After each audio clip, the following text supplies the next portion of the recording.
ಪ್ರತಿ ವರ್ಷ ನಮ್ಮೂರು ಪಟೇಲ್ರ ಮನೆಯಲ್ಲಿ 10-12 ಜೊತೆ ಎತ್ಗಳಿರೋವು. ಈಗ ನೋಡಿದ್ರೆ ಇದೊಂದು ಅಷ್ಟೇ ಇರೋದು.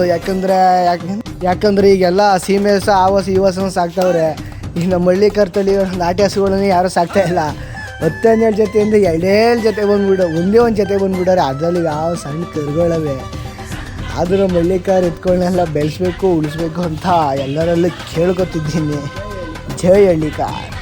ಈಗ ನಮ್ಮ ಊರೊಳಗೆ ದನ ಕಿಚ್ಚಾಯಿಸೋದು ನಾನು ನೋಡೋಕ್ಕಂತ ಹೋಗ್ತಾ ಇದ್ದೀವಿ. ಯಾರು ಹೋಗ್ತಾ ಇದೀವಿ? ನಾನು, ನಮ್ಮ ತಾತ, ನಮ್ಮ ಅಣ್ಣ ಹೋಗ್ತಾ ಇದ್ದೀವಿ. ಹೋದ್ಮೇಲೆ ಯಾವ ಥರ ಇರ್ತದೆ ಅಂತ ತೋರಿಸ್ತೀನಿ ಬನ್ನಿ. ಕಿಲೋಮೀಟಿಗೆ ಈ ಜಾಗದಲ್ಲಿ ಓಡಾಡೋಕ್ಕಾಯ್ತಿರ್ಲಿಲ್ಲ, ಅಷ್ಟೊಂದು ಹಸುಗಳು ನಿಂತಿದ್ದು. ಈಗ ನೋಡಿದ್ರೆ ಎಲ್ಲ ಕಾಲು ಹೊಡಿದೈತೆ. ಇದೇ ನಮ್ಮೂರ ರಂಗೋ ರಂಗು ಹಳ್ಳಿ ರಂಗೋಲಿ, ತೆಂಗು ಕಂಗು ಚಿಕೋ ಜೋಕಾಲಿ. ರಂಗೋ ರಂಗು ಹಳ್ಳಿ ರಂಗೋಲಿ, ತೆಂಗು ಕಂಗು ಚಿಕೋ ಜೋಕಾಲಿ.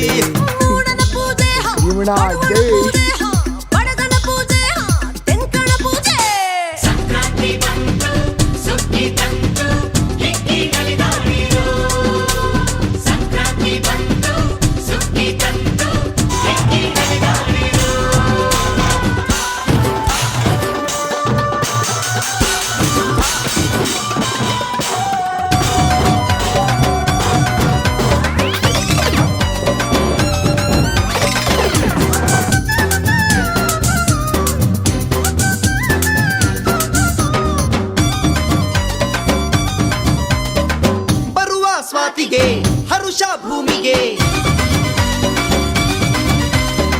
ಕೆಸರು ಕೈಯಲ್ಲಿ ಮೊಸರು ಬಾಯಲಿ.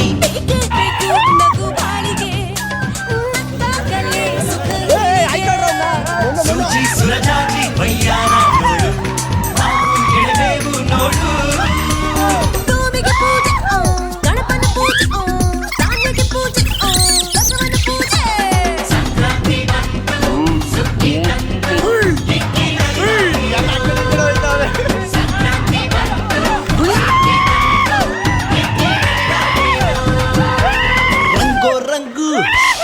ರಂಗೋಲಿ ತೆಂಗು ಕಂಗು ಚಿಕೋ ಜೋಕಾಲಿ.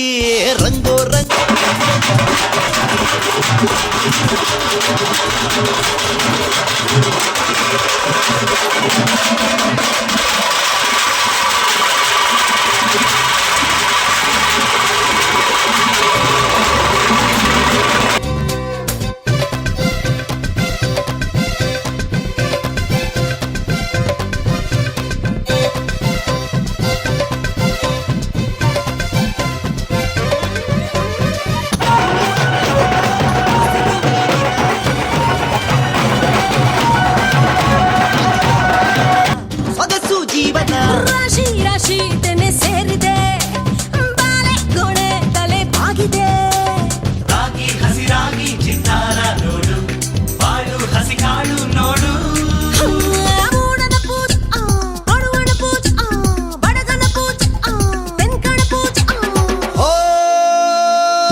ರಂಗು ಹಳ್ಳಿ ರಂಗೋಲಿ, ತೆಂಗು ಕಂಗು ಚಿಕೋ ಜೋಕಾಲಿ.